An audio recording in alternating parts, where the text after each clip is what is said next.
శ్రీలంక రాజధాని కొలంబో ఎయిర్పోర్ట్లో భారీ ఎత్తున సెర్చ్ ఆపరేషన్ చేపట్టారు. పహల్గామ్ ఉగ్రదాడిలో పాల్గొన్న 6 అనుమానితులు చెన్నై నుంచి ఫ్లైట్ ద్వారా కొలంబో చేరుకున్నట్టు అనుమానాలు ఉన్నాయి.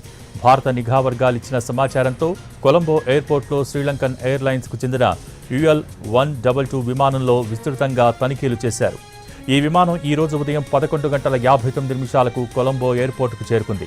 అప్పటికే చెన్నై ఏరియా కంట్రోల్ సెంటర్ ఇచ్చిన సమాచారంతో కొలంబో ఎయిర్పోర్ట్ సిబ్బంది, స్థానిక పోలీసులు విమానంలో తనిఖీలు చేశారు. తనిఖీల తర్వాత విమానాన్ని తదుపరి ప్రయాణాల కోసం క్లియర్ చేశారు.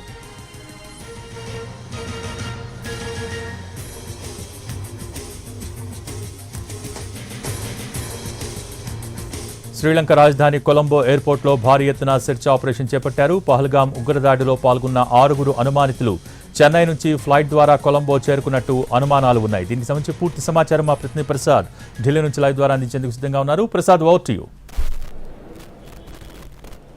శ్రీలంకన్ ఎయిర్లైన్స్ UL-122 122 విమానం ద్వారా ఈ పెహల్గామ్ ఉగ్రదాడిలో పాల్పడినటువంటి 6 వ్యక్తులు ఈ విమానం నుంచి ప్రయాణం చేసినట్టుగా తెలుస్తుంది. అది మధ్యాహ్నంలోపు అంటే 11:59 చెన్నై నుంచి శ్రీలంక చేరుకోవడం జరిగింది.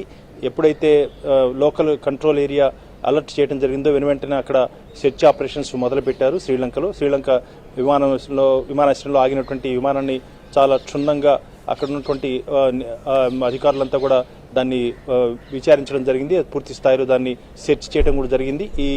అదంతా కూడా సోదాలు చేసిన తర్వాత దాని విషయం సబ్జెక్టు ఏంటి, ఏం జరిగింది, లేకపోతే ఏం తెలిసిందన్న అంశం పూర్తిగా బయటకు రాలేదు. కానీ పూర్తిగా అక్కడ ప్రతి అణువు కూడా ఆ విమానం మొత్తం లోపల కూడా సోదాలు నిర్వహించడం జరిగింది. అయితే ఇదంతా కూడా ఈ విమానంలో ఈ ఉగ్రదాడికి పాల్పడిన వారంతా కూడా ప్రయాణించి ఉంటారని చెప్పి ఇచ్చినటువంటి సమాచారం మేరకి హడావుడి జరిగింది.